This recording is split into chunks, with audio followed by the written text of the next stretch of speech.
Mister honourable president, আপনি তো জানেনই আমাদের দুই পাশে দুইটি মুসলিম কান্ট্রি রয়েছে, মানে এক দেশে দুইটা রাজ্য, তাও আবার মুসলিম। এর জন্য তো আমাদের দেশ পরিচালনা করা অনেক কষ্টসাধ্য হয়ে যাচ্ছে। হাম ভি চিন্তিত হুঁ ইস বাত কে লিয়ে। তো অনারেবল প্রেসিডেন্ট, এখন কি করা যায় এই ম্যাটারটা নিয়ে? 1947-এর দেশভাগের পর থেকে ওয়েস্ট এবং ইস্ট পাকিস্তান নিয়ে একটা চিন্তিত আছি আমি। দুই জায়গায় মুসলমান কান্ট্রি থাকলে আমাদের জন্য খুবই কষ্টসাধ্য হয়ে যাবে দেশ পরিচালনা করা।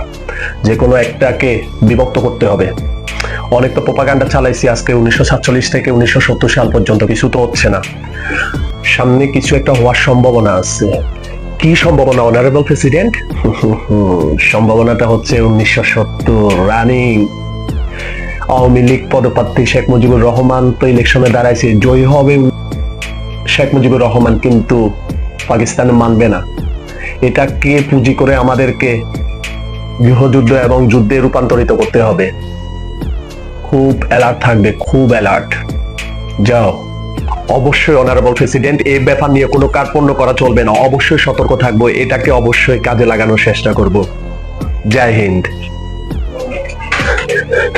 অনারেবল প্রেসিডেন্ট, কাজ তো হয়ে গেছে। পাকিস্তান এই ইলেকশন মানতেছে না, ওরা শেখ মুজিবুর রহমানকে ক্ষমতা দিতে চাচ্ছে না, ওরা অপারেশন সার্চলাইট চালু করে দিছে। আপনি কিভাবে জানছেন অনারেবল প্রেসিডেন্ট এই ইলেকশন পাকিস্তান মানবে না? আপনি কিভাবে জানছেন? আমি কিভাবে জানছি? আমি তো জানতাম পাকিস্তানরা হচ্ছে এক ধরনের আবাল। এরা যদি বুঝতো তাহলে এরা এই দেশটাকে স্বর্ণ করে রাখতো। এরা না বুঝে এদের উপরে শুধু অত্যাচার করতেছে, এদেরকে ভালো কোনো পজিশন দিচ্ছে না। এরা যদি রাজনীতিতে বুঝে না, এরা শুধু আবেগ বুঝে। আচ্ছা যাই হোক, তুমি একটা কাজ করো, এই 25শে মার্চের যে অপারেশন সার্চলাইটটা চলতেছে এটাকে পুঁজি করে এটাকে যুদ্ধেতে রূপান্তরিত করো। এখন বাঙালিদেরকে দুইটা জিনিস বুঝাবা। এক বুঝাবা হচ্ছে তোমরা কখনো মাথা উঁচু করে কথা বলতে পারবা না, পাকিস্তান যতদিন তোমাদের সাথে আছে। দ্বিতীয় বুঝাবা, তোমরা যাই আর্ন করবা বৈদেশিক মুদ্রা তোমাদের এখানে ইনভেস্ট করবে না, ওদের দেশে ইনভেস্ট করবে, এটা বুঝাবা। আর একটা জিনিস ওদের ইমোশনে আঘাত দিবে, এটা হচ্ছে 52 তো ভাষা আন্দোলন করছেই, ওরা অনেক মৃত্যুবরণ করছে। তো এই 52 চেতনাটা ওদেরকে জাগায় দিবা, দেখবা যুদ্ধ অটোমেটিকলি শুরু হয়ে যাবে। এটাকে কোনোভাবে মিস করবা না, ঠিক আছে? আর বলবা যত অস্ত্র লাগে আমরা দিব। কি বলেন, আমরা এত অস্ত্র কোথায় পাবো? হ্যাঁ, আমরা নিজেরাই তো কাঙ্গাল, একবেলা খাইলে দুই বেলা উপবাস থাকি, কোথায় পাবো? তুমি চিন্তা করিও না, অস্ত্র যোগান দেওয়ার দায়িত্ব আমাদের। এখানে আমাদের আরো প্রফিট হবে। কিভাবে প্রফিট হবে স্যার? কিভাবে? রাশিয়া থেকে অস্ত্র আনবো, অত্যাধুনিক অস্ত্র, 3 ভাগের 1 ভাগ ওদের জন্য ইউজ করবো, আর 2 ভাগ আমরা রেখে দিব।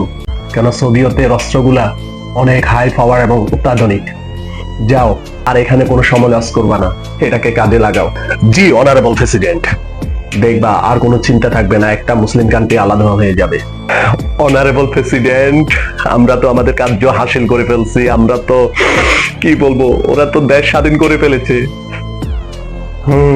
স্বাধীন তো হয়ে গেল। এখন আমাদের মিলিটারি বা আর্মি ওই দেশ থেকে আনবা না, ঠিক আছে? কেন প্রেসিডেন্ট? এখন ওদেরকে শুধু একটা জিনিসে বুঝাবা, ইন্ডিয়া না থাকলে ওরা কখনো স্বাধীন হতে পারতো না। কি বলেন প্রেসিডেন্ট? এখানে তো আমাদের কোনো কন্ট্রিবিউশনে নেই, বরঞ্চ আমরা অনেক অনেক ক্ষেত্রে প্রফিটেবল অবস্থানে আছি। এটা তো সম্পূর্ণ আমরা আমাদের স্বার্থে করেছি।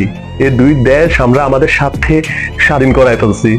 আরে পাগল, এটা তো আমরা জানি, শুধু আমাদের স্বার্থে আমরা এটাকে আলাগ করছি। ওরা কি জানে? ওরা তো এখনো মূর্খ রয়েছে। কোনো চিন্তা করবা না, এখন শুধু ওদেরকে প্রোপাগান্ডা সৃষ্টি করবা যে ওদের জন্য ইন্ডিয়া অনেক বড় কিছু ত্যাগ করছে।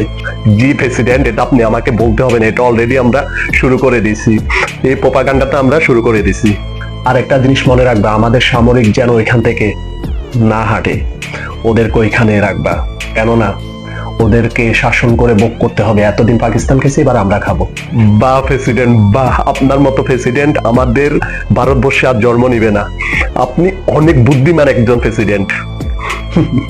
আরেকটা জিনিস বলবা, ওদের দেশকে রক্ষা করার জন্য আমাদের সৈন্যগুলা 10 থেকে 15,000 শহীদ হয়েছে, এটা ওদেরকে সেন্টিমেন্টে লাগাই দিবা। কেন প্রেসিডেন্ট? যেন ওরা সবসময় ইন্ডিয়ার দাবেদারি এবং দাসত্ব করে। ওরা স্বাধীন হয়েছে আর কি, কিন্তু আমাদের কাছে পরাধীন। জি প্রেসিডেন্ট, আপনি যা বলবেন এটাই হবে, আপনার কথার বাইরে কোনো কিছু হবে না। জয় হিন্দ। এক মিনিট, আরেকটা জিনিস। জি প্রেসিডেন্ট, আমি শাসন অবস্থায় যতদিন থাকি ততদিন তো আমি এই রুলসটা ফলো করব, কিন্তু তোমাদেরকে একটা কথা বলি, এই বাঙালিদেরকে সব সময় শোষণ করবা, শাসন করতে যাইও না, তাহলে হিতে বিপরীত হবে। কেন অনারেবল প্রেসিডেন্ট? শাসন করলে কি হবে? এরা এত বড় কি হয়েছে? এদের একটা সমস্যা আছে। সমস্যাটা হচ্ছে এদের ভিতরে অনেক দেশপ্রেম আছে, কিন্তু এটা প্রকাশ করতে পারে না। কিন্তু ওদের অস্তিত্বে আঘাত পড়লে এত বড় ইন্ডিয়া নিয়েও আমরা টিকতে পারবো না। জি প্রেসিডেন্ট, এর জন্য তো আমি আপনাকে এত ইন্টেলিজেন্ট বলি।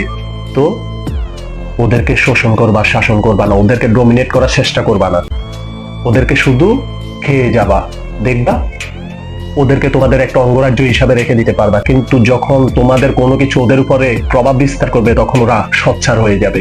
এটা করতে যাবা না কখনো। জয় হিন্দ। জয় হিন্দ।